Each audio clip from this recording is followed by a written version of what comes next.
Delhi BJP ನಿಯೋಗದಿಂದಲೂ ಕೂಡ ಆಸ್ಪತ್ರೆಗೆ ಭೇಟಿಯನ್ನ ಕೊಡಲಾಗಿದೆ. ಬಿಮ್ಸ್ಗೆ ಭೇಟಿ ನೀಡಿ ಮಹಿಳೆಯ ಆರೋಗ್ಯ ವಿಚಾರಿಸಿದ್ದಾರೆ. ಬಿಜೆಪಿ ಸತ್ಯ ಶೋಧನಾ ತಂಡದಿಂದ ಸಾಂತ್ವನ ಹೇಳಲಾಗಿದೆ.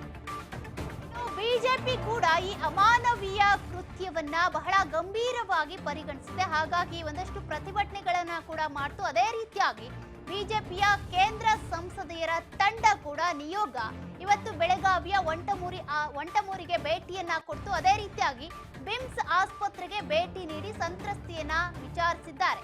ಬಿಜೆಪಿ ಸತ್ಯ ಶೋಧನಾ ತಂಡ ಏನಿದೆ ಆ ತಂಡ ಇವತ್ತು ಆಸ್ಪತ್ರೆಗೆ ಭೇಟಿ ಕೊಟ್ಟಿದೆ. ಸಂತ್ರಸ್ತೆಯನ್ನ ವಿಚಾರಿಸುವಂತ ಪ್ರಯತ್ನವನ್ನ ಮಾಡಿದೆ. ಒಟ್ಟು 5 ಜನ ಸದಸ್ಯರು, ಮಹಿಳಾ ಸದಸ್ಯರು ಬಂದಿದ್ರು. ಅಪರಾಜಿತ್ ಸಾರಂಗಿ, ಸುನಿತಾ ದುಗ್ಗಲ್, ರಂಜಿತಾ ಕೋಳಿ, ಲಾಕೆಟ್ ಚಟರ್ಜಿ ಬಿಮ್ಸ್ ಆಸ್ಪತ್ರೆಗೆ ಭೇಟಿ ನೀಡಿ ಮಾಹಿತಿಯನ್ನ ಕಲೆ ಹಾಕುವಂತ ಪ್ರಯತ್ನ ಮಾಡಿದ್ದಾರೆ. 15 किलोमीटर दूर वांटामुरी गांव में दुर्भाग्यजनक घटना हुई है और मुझे लगता है कि इस घटना के बाद सारा देश स्तब्ध है, अगर मैं कहूँ तो अत्युक्ति नहीं होगी। और इसी वजह से हम सब सांसद और हमारी अन्य साथी यहाँ मौजूद हैं।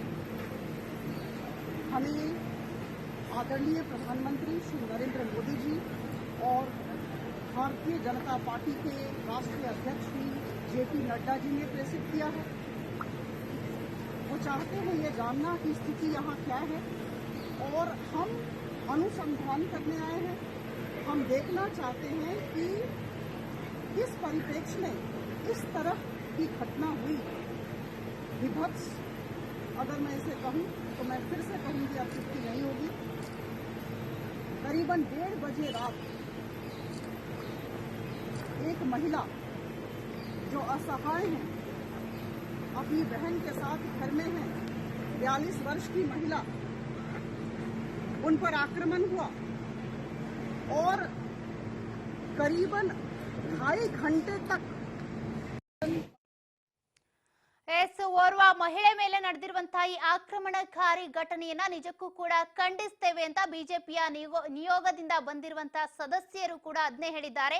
5 ಜನ ಸಂಸದೆಯರು ಇವತ್ತು ರಾಜ್ಯಕ್ಕೆ ಭೇಟಿ ಕೊಟ್ಟಿದ್ರು. ಅಂದ್ರೆ ಬೆಳಗಾವಿಯ ವಂಟಮೂರಿ ಗ್ರಾಮದಲ್ಲಿ ನಡೆದಿರುವಂತಹ ಘಟನೆಯನ್ನ ಖಂಡಿಸಿ ಕೇಂದ್ರ ಬಿಜೆಪಿ ಏನಿದೆ ನಿಯೋಗವನ್ನ ಕಳಿಸಿಕೊಟ್ಟಿತ್ತು.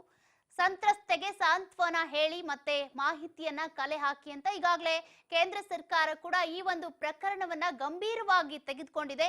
ರಾಜ್ಯ ಸರ್ಕಾರ ಈ ಪ್ರಕರಣವನ್ನ ಗಂಭೀರವಾಗಿ ತೆಗೆದುಕೊಂಡಿಲ್ಲ ಅಂತ ಕೂಡ ವಿರೋಧವನ್ನ ವ್ಯಕ್ತಪಡಿಸ್ತಾ ಇದೆ. ರಾಜ್ಯ ಸರ್ಕಾರ ಯಾಕೆ ಕ್ರಮ ತೆಗೆದುಕೊಳ್ತಿಲ್ಲ ಅಂತ ಜಿಲ್ಲಾ ಕೇಂದ್ರಗಳಲ್ಲಿ ಪ್ರತಿಭಟನೆಗಳನ್ನ ಕೂಡ ಮಾಡ್ತಾ ಇದೆ. ಅದರ ಬೆನ್ನಲ್ಲೇ ಬಿಜೆಪಿ ಕೇಂದ್ರ ಸರ್ಕಾರದಿಂದ 5 ಜನ ಸಂಸದೆಯರು ಇವತ್ತು ವಂಟಮೂರಿ ಗ್ರಾಮಕ್ಕೆ ಭೇಟಿಯನ್ನ ಕೊಟ್ಟರು. ಅದಾದ ಬಳಿಕ ಸಂತ್ರಸ್ತೆ ಬಿಮ್ಸ್ ಆಸ್ಪತ್ರೆಯಲ್ಲಿ ಚಿಕಿತ್ಸೆಯನ್ನ ಪಡ್ಕೊಳ್ತಾ ಇದ್ದಾರೆ. ಅಲ್ಲಿಗೂ ಕೂಡ ಭೇಟಿಯನ್ನ ಕೊಟ್ಟು